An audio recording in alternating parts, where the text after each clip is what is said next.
Good morning and welcome to the world headquarters of New View IRA. And we're really excited to bring another webinar in a series of webinars we're bringing to you.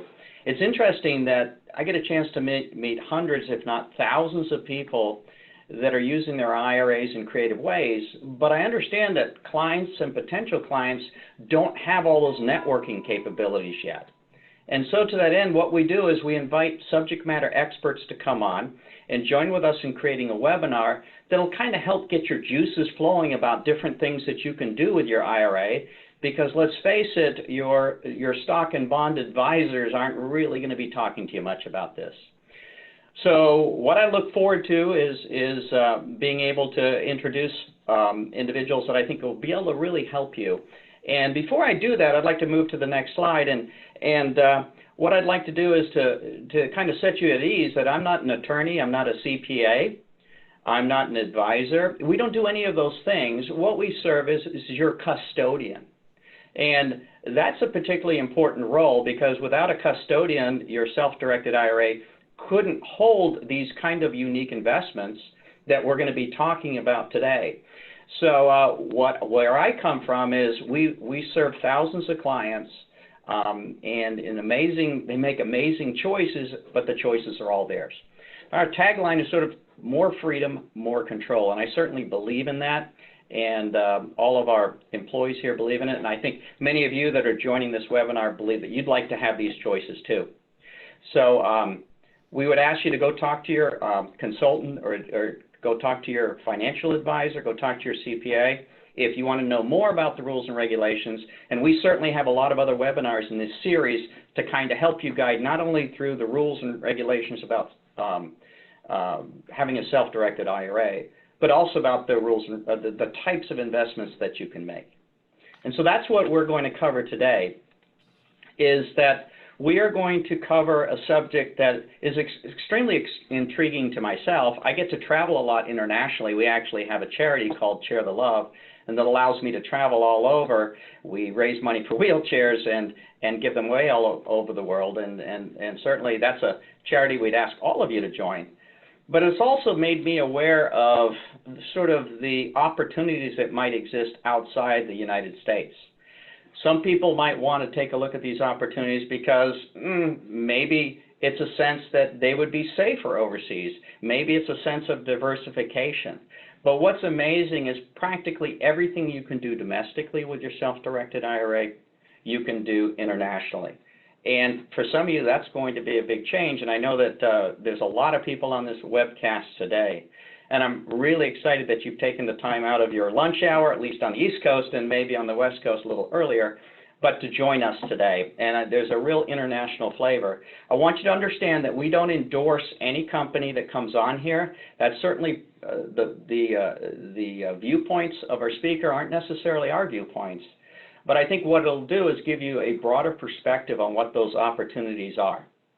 And so what we have today, who we have today, is Michael Cobb. And Michael Cobb can do a bit of introducing to himself, but I know that he's been actively involved in Central and South America developing all types of properties, some of which can be held in IRAs. And he's also an investor himself.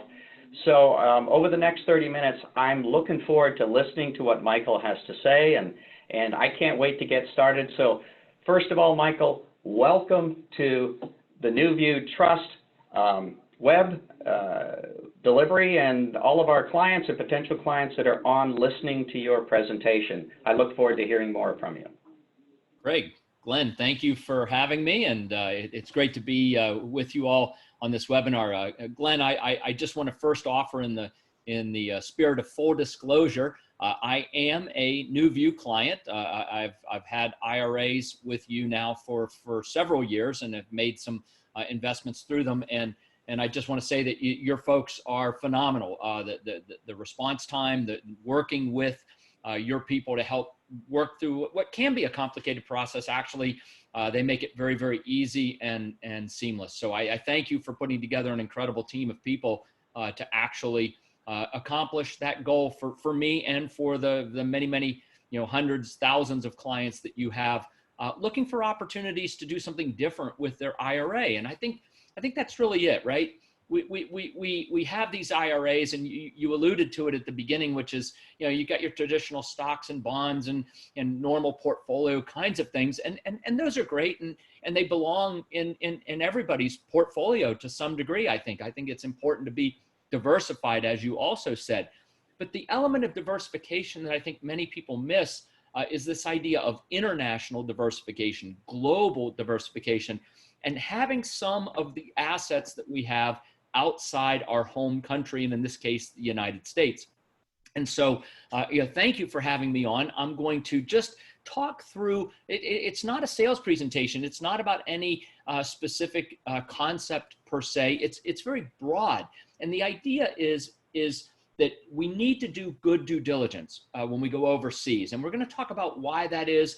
And then we're going to talk about some ways to maybe do better due diligence when we buy property outside our home countries, outside the turf that we're familiar with. So this is me. And if you want some more information about our background, happy to share it with you. As Glenn said, I've been working in the region now for 25 years. This is my 25th year working outside the United States in Central and South America. I actually lived overseas for 14 years, raised a couple daughters in Nicaragua, and have now moved back to the United States. So we've worked overseas, I've lived overseas, and so the experiences and the information contained in this webinar and in a reference guide that we'll mention later really are hard-won and hard-earned experience. As I like to say, I've paid a lot of tuition over the years, and that tuition is now encapsulated in this resource guide and in this webinar. So, I think we're going to just kind of try to answer these questions, right? Why are people buying property overseas, right? What are the due diligence? I mentioned that at the beginning. What kinds of due diligence elements are we needing to pay a lot of attention to? And then also, where are some hot spots, a couple hot spots that you might want to poke around and take a look? Well, again, we've alluded to these comments, this idea of diversification. Having multiple baskets for our eggs. And I think a lot of times we get the idea that, oh yeah, we've got stocks and bonds, and we've got, small cap and large cap, we've got dividend, we've got emerging market. I mean, we've got all these different kinds of stocks, right? But at the end of the day, that's still generally one basket. It's a stock market basket. And for folks that have their IRAs with NewView who are listening to this presentation, you guys already get it. You're already doing different unique things with your IRA funds to get additional diversification. But chances are many of you, most of you, have all of your eggs in the US basket. It's all domestic United States basket. And that's okay. I think the United States is a strong economy and a great economy, and it's going to do very, very well. But having some of those eggs in a different basket is prudent, wise, and makes a lot of sense, doesn't it? And so we're going to talk about that. There are certainly the tax advantages, and there are other reasons people actually move overseas, quality of life, relocation. But as an IRA customer, we can't really tap the quality of life because we're prohibited from using our investment, the investments that we make inside an IRA. It's self-dealing, we can't do it. But path of progress, lucrative investment opportunities, these are really the key reasons that people are looking for property overseas inside an IRA type of entity. So here we're going to move into the due diligence a little bit. And it's this concept of, the old saying, right? We hear everybody say, we don't compare apples and oranges, right? Right? What do we compare? Well, we compare apples to apples. But are all apples the same thing? Obviously not. It's very different. Nuance is important. Thin slicing is important. And when we recognize this, we're going to do a much better job of buying property overseas. And I like this too, because, there are really kind of two elements to this. This we don't know what we don't know, right? We don't know what we don't know, right? And we never will, okay? But then there's also sort of the Dorothy concept, which is right underneath it, which is forget what we think we know. So when Dorothy lands in Oz and she's got Toto in her arms, as you can see there, she says, I don't think we're in Kansas anymore. And so when we go overseas, we're not in Kansas or Florida or Pennsylvania or California. We're not in our home turf anymore. And what these two quotes, we don't know what we don't know, and we need to forget what we think we know. Really, if we encapsulate those two into one word, that word is humility. And if we go humbly into a foreign transaction, into a foreign engagement, we're likely to, go slower, listen more, talk less, have less assumptions. We're not going to assume things. We're going to forget the things we think we know, and we're going to ask better questions, and we're going to make better decisions. And so one of the things that we're going to do is really try to avoid this, right? This idea of margarita madness. In all the sales books, I mean, the Tom Hopkins, the Zig Ziglar, the Tony Robbins, all of these great sales trainers have identified a very, very important concept in sales, and that is people buy emotionally and then justify rationally, right? We buy emotionally. We get excited about something. We want to own it, right? That's just human nature. Well, when we go overseas, this is the disease, margarita madness. It's this emotional response to a great vacation. You haven't had one in a long time. You're on the beach. The weather's great. You're sipping margaritas. You're having fun with your friends, your spouse. Everything's awesome. Somebody comes along and shows you this beautiful condo on the beach, and you think to yourself emotionally, my goodness, I can do this all the time. This is going to be great. I want to buy it. That's margarita madness. Now, we might get ourselves excited about wanting to own it, and we should. But if we forget the second part, which is the justify rationally or do an analysis rationally, then we've just bought emotionally without the second piece. The second piece is critically important because a lot of the things that we bring to the table, our understanding, our assumptions, how we do things on the local turf, we get it, we know people, like all that's gone. It's all out the window at this point. It's just not there anymore. And so we need both elements, the emotional, like, I love it, I want to be here, this is great, I think I can make money with it. In fact, I guess realistically for this concept, we can make money. We can see how lots of people are going to want to come stay and rent our property, right? But we need to do this rational analysis to get a balanced answer, a prudent, balanced reason that we want to own this property overseas. So how do we do that, right? I mean, the big question is, we don't know what we don't know. And if we don't, and we never can, like, what can we do about that, right? What can we do about that? Well, humility and humbleness is really the wrapper around these things. So we have 15 critical questions. It's our consumer resource guide. This is not a sales document. This is a consumer resource guide in the form of, the old Ralph Nader kind of the kinds of things we need to know about how to buy property overseas wisely and prudently are contained in this document. And we have 15 critical questions that we outline in there. And these are questions that we can parrot. We can read the question. We can ask a developer. We can ask a real estate agent. We can ask a salesperson. We can ask the owner of the property that we're looking at. These 15 questions are questions that we should ask when we're buying property overseas. Well, there's 15 questions, but what we've done to make it a lot easier for us to remember is we've broken it down into 3 simple principles, just 3 principles, right? Buy what you see, own community, and know the developer. And we're going to do one of the 15 questions for each of these elements to give an idea of what that really means. But at the end of the day, the Consumer Resource Guide, all 15 questions, there's a checklist you can use to actually go through and ask these questions and check the boxes when you're talking to people, because it really is important to ask many, most, or all of these 15 questions.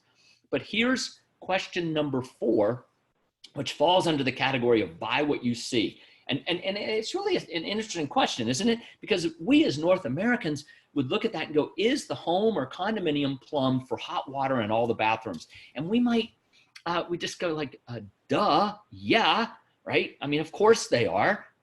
But take a look at the next slide. Here's the view from a beautiful condo. Phenomenal. Look at that view. It's phenomenal. Here's the view from it was a 3-bedroom, 3.5 bath. So you had a master bedroom, master bath with hot and cold water. Then you had 2 guest suites that had the bedroom and a bathroom, private bathroom.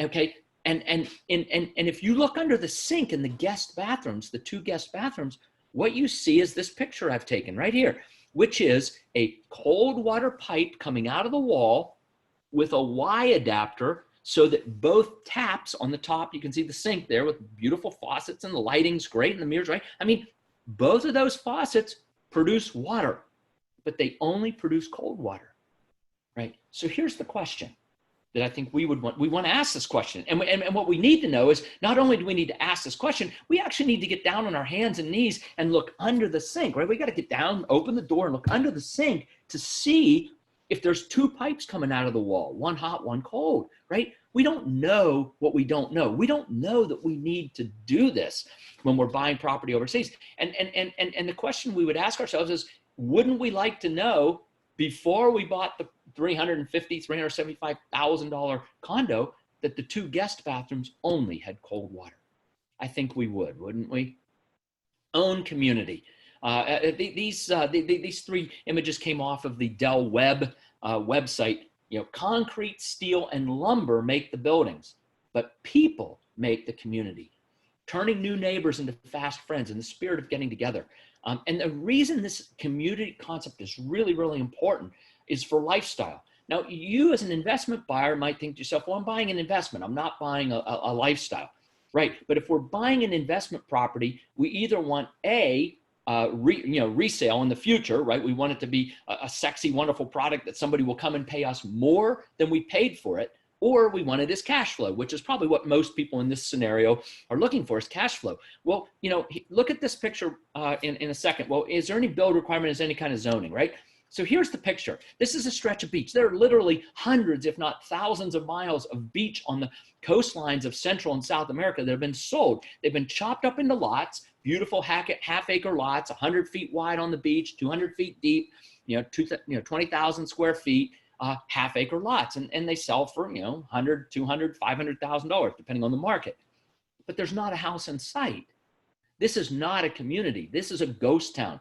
And so if we're looking for appreciation of the asset, we may or may not get it, because not very many people want to be the only house out there by themselves. And if we're looking for rental income, like, what are people going to do? Pitch a tent? I mean, so community is very, very different. And community is what really allows us to get appreciation of the asset and rental income. And then the other idea of zoning, right? I mean, again, there is no zoning. We need to forget what we think we know. So we sell, we see a beautiful community, we build a home, and somebody comes and builds the Hobbit house next door, right? What's that do to our property values? And so this idea of zoning, what's there, what's enforced, real urban planning is something very, very different. A beautiful place, a community where people want to be, enjoy the company of one another. These are all very, very important things for the success of an investment overseas. And the last piece is know the developer. I like to consider when we buy a piece of property overseas like a marriage, right? Because again, we bring these assumptions. Oh, there's laws. I can sue the guy. Well, maybe you can, maybe you can't. In many of these countries, it's not a litigious society. So if somebody lies to you or cheats you, you don't have much recourse in many cases. And so you've got to get it right up front. By the way, these are not reasons to not do it. I think some people will get scared away and go, oh, they can lie and they can cheat and I have no recourse. I'm not going to do it. Well, okay, then don't do it, right? But the point of doing proper due diligence on the front end is to say, look, if I do this right on the front end, I check everything out, I triple check, and I measure twice, cut once, and all that kind of stuff, right? All these these concepts that sometimes we forget because we don't have to know them or remember them in the United States, right? Like if we do these things right, we can make purposeful, prudent, wise decisions overseas. And because the marketplace is limited, there aren't as many people doing it. The world of opportunity is much, much greater. Know the developer, consider it a marriage, get to know them, go slow, date before you get engaged before you get married. This idea of margarita madness, going to Las Vegas, I'm getting married, I met this girl, we went to Las Vegas and we got married, right? I mean, it happens once in a while. It's certainly the movies that make fun of it, right? But at the end of the day, normally we date, we get engaged, we get married, and it's this process of getting to know the other person. The same process is really, really important when we buy property overseas.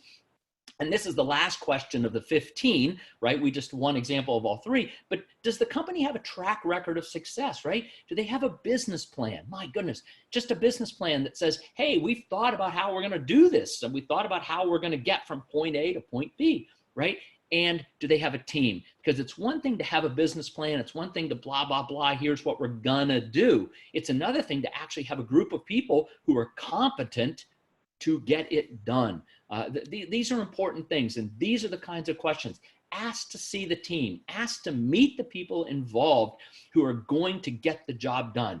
Know the developer, date the developer, engage the developer, then get married. Make that process a thoughtful, conscious process. And in the end, we can, again, make very good decisions about what we want to own, how we're going to own it, and that we've made a good decision for our investments. It is possible. Again, been doing this for 25 years, helped many people do it, watched many people do it in the region. It can be a wonderful thing. I've also seen people, go to Vegas, not really go to Vegas, but do the Margarita Madness and get married on the first date, and maybe it ends well, and maybe it doesn't, right? But again, there's a better way to do things, and this 15 questions in this consumer resource guide really lets us do it. This slide really shows us hotspots all over the world, places that U.S. Citizens are buying property, investing in property overseas. Yeah, Latin America is popular, but so is Asia, so is Europe. I mean, there are many places around the world where people are buying, and each of them hold their own unique attributes and their own interesting reasons why people are going there. I'm going to pick a couple countries, and because my familiarity, we've worked in Latin America for 25 years. This is where I'm comfortable. This is where I know the markets. And so the examples that I'm going to give are two hot properties, and two hot, not hot properties, but hot locations, countries, are in Central America. And the other reason is it's really nice to go north-south. When we go east-west, if we go to Asia, we're 12, 13, 14-hour time difference. We go to Europe, we're 5, 6, 7 hours time difference, right? And all of a sudden we get jet lag, or we're trying to communicate back home and figure out when people are awake and when they're at work. And when we go north-south, the time zones are generally the same. Maybe it's 1 or 2 hours off. And so this curve is explained very, very well in the Consumer Resource Guide. And what it really is it's a tool for investors, right? This is a powerful tool. We've got, 4 or 5 pages dedicated to this concept. So I'm hitting just right on the tippy top of it right now. But the bottom line is this: on this popularity curve, right, we're going to see a couple things. We're going to see countries that have a great appreciation potential, not very popular countries like Nicaragua, the Caribbean side of Costa Rica, or places that have a lot of cash flow potential because they are popular. Everyone's going to Costa Rica. There's a Four Seasons, there's a JW Marriott, right? I mean, so you've got high popularity, you've got cash flow. You've got low popularity, you have low price that can appreciate as a country becomes more popular. And then I'm going to pick one right here that's important because it's in the sweet spot. Belize as a country has moved from being kind of a not known, no name destination to an emerging popular destination.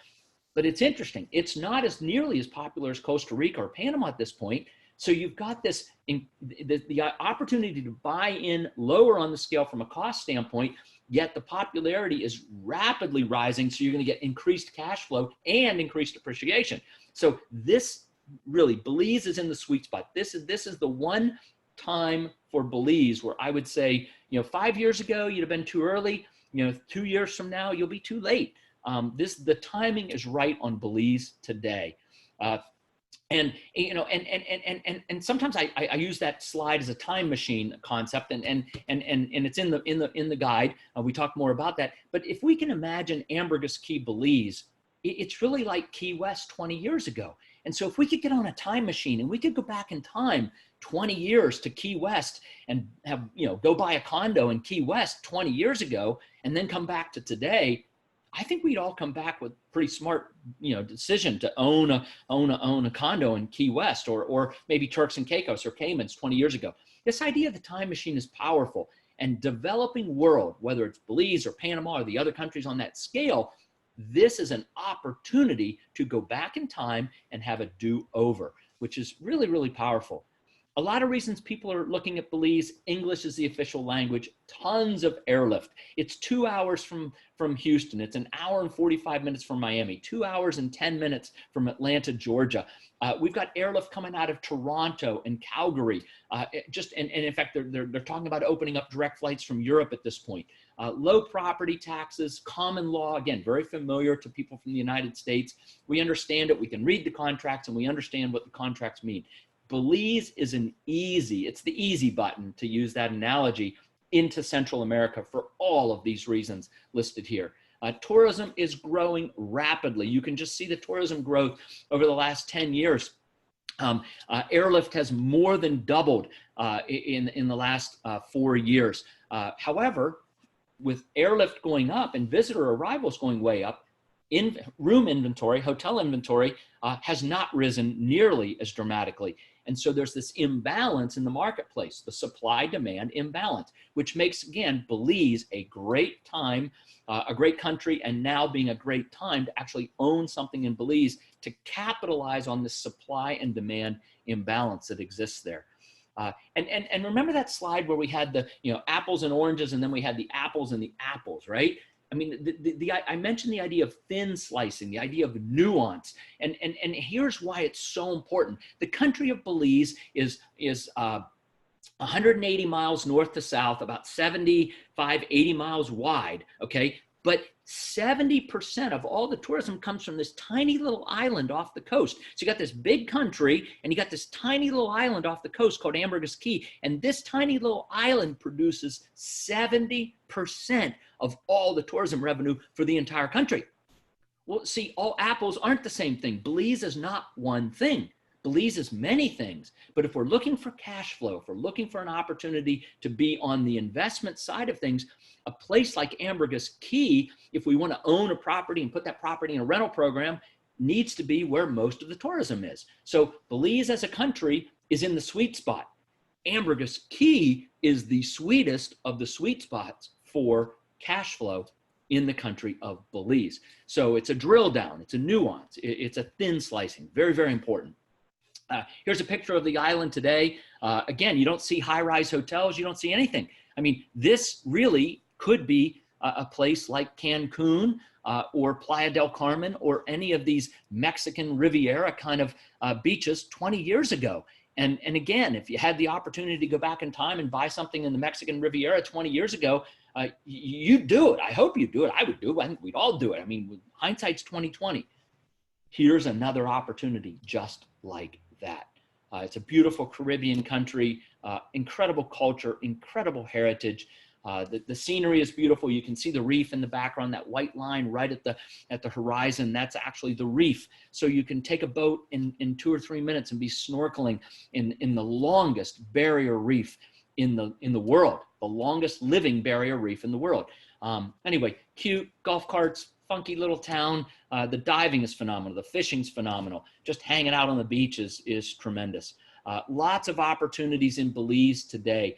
Branded product, apartment product, condo product, lots of ways to be involved there that would give you the ability to put yourself in front of this wave of tourism that's already there and growing rapidly. Path of progress, powerful concept. And then a country that's a little higher on the curve, a little bit more popular, more well-known, certainly because of the Panama Canal and other reasons. Panama, again, incredible airlift. Copa Airlines, Panama is the hub. Copa flies to, 15 or 20 US and Canadian cities daily, many of them multiple times daily. So it's easy to get to Panama.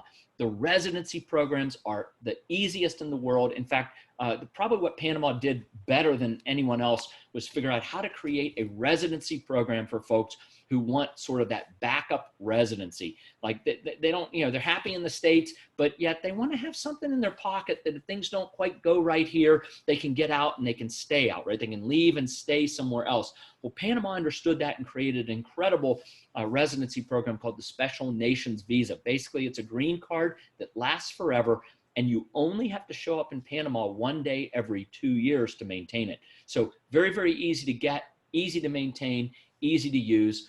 very stable economy. The Panama Canal really is the backbone of the Panamanian economy, although now they're going into services in the financial sector as well. Panama is popular for a lot of reasons. One of the fastest growing countries in Latin America, the fastest in Central America. Again, a lot of great reasons to take a serious look at Panama if you're looking for an investment property overseas. Many different kinds of geographies. If a lot of folks are looking for reforestation and agricultural investments, those exist in Panama, largely in teak types of reforestation projects. Properties on the beach, beautiful beachfront properties. And then again, in a very small environment, you've got these highlands properties where coffee is grown, where it's springtime every day. So you've got incredible diversity of ownership opportunities in Panama that offer very different things, by the way. Agricultural investments are really considered legacy investments for the most part, whereas a cash flow investment is probably much more of a property on the beach, for example, or a property up in the highlands. So again, the various types of ownership opportunities in a very small country, Panama, an incredible place that you might want to look at owning a piece of property. So here's the end. It's the old Boy Scout motto, right? Be prepared. And I think there's wisdom and prudence in this motto, which is why it's survived for so long. And it's really one of the basic tenets of how I approach my life overseas. I approach it humbly. I approach it with a sense of, like, I don't know what I don't know. But when I've got something like this consumer resource guide, again, not a sales document. This is sort of the Ralph Nader, the consumer resource guide, the 15 questions, a couple handbooks, samplers of different countries, airplane schedules, bus schedules, water taxis, hotels, restaurants, lots of great information that you might find helpful if you're starting to look at visiting one of these countries in the future. Please, we'd love to send you a copy of this. It's free. It's my gift to you. I want to thank you for being on the webinar today. If you want to get a hold of me, this is how you can do it. And I want to thank you, Glenn, for inviting me to be a part of this and really helping folks to see that there are some opportunities to diversify their investments outside the U.S. basket, get a foreign basket, get something a little bit different that adds an element of diversification. And again, when doing it right, we can pick up some neat opportunities in the time machine concept, which I know you love, Glenn. I know you love when I talk about the time machine.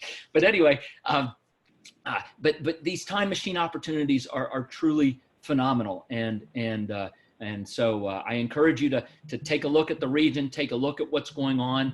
And if there's something that we could ever help you with, we're certainly happy to do it. But the free consumer resource guide is something that you should definitely request, and we'll send that to you. Glenn, thank you very much for having me. Well, thank you very much. If you can move the slide one more, I think that, first of all, really appreciate your passion. It's one of the core values of NewView, and it's what we expect from our employees. It's really great when we have it from people that have investments. And I've been introduced to so much over the last 10 years. I had no idea that at the beginning when I formed this company 16 years ago that you could actually do stuff offshore. And now so many of our clients are looking at that. Rental property is rental property. You kind of look at it for some of the uniqueness that Mike mentioned, but people still like to go to these places. As long as they like to go to these places, they're willing to pay rent, and it might as well be to your IRA and have it grow for your own growth and benefit. So I like to always invest where I'm most passionate about, and certainly, Mike, you've done a great job in kind of, giving a very top-level sort of tutorial to people just to get their feet wet in this knowledge. A lot more you can discuss directly with Michael if you like. One thing that understand that this is a series of webinars that we've started brand new in 2020. We're really excited about all the different things we have to share with you. And this won't even be the last thing on overseas investing. But what I'd like you to do is to maybe take your cell phones out would be great, and take a picture of this slide that has our contact information on it, because there's a section here about scheduling a consultation. And what happens is when we have 100 people plus watching these videos, they all call at one time. and we can't serve you all at one time. So if you simply go onto the website here, bit.ly, you can see it there, call now or call view. We can schedule a time with you. And the scheduling a time isn't so much about selling, it's much more about understanding what kind of accounts you have right now, whether you're eligible for a self-directed IRA or an HSA or a solo 401k, all these different tools. And then we can explain, if you want to talk about individual investments that you're thinking about, we can talk about the process and procedure of being able to unlock your IRA and go do these exciting things such as overseas investments. So once again, I want to thank all of you for coming. Absolutely love to engage all of you over the course of time, and certainly call us at any time. We're here until 7 p.m.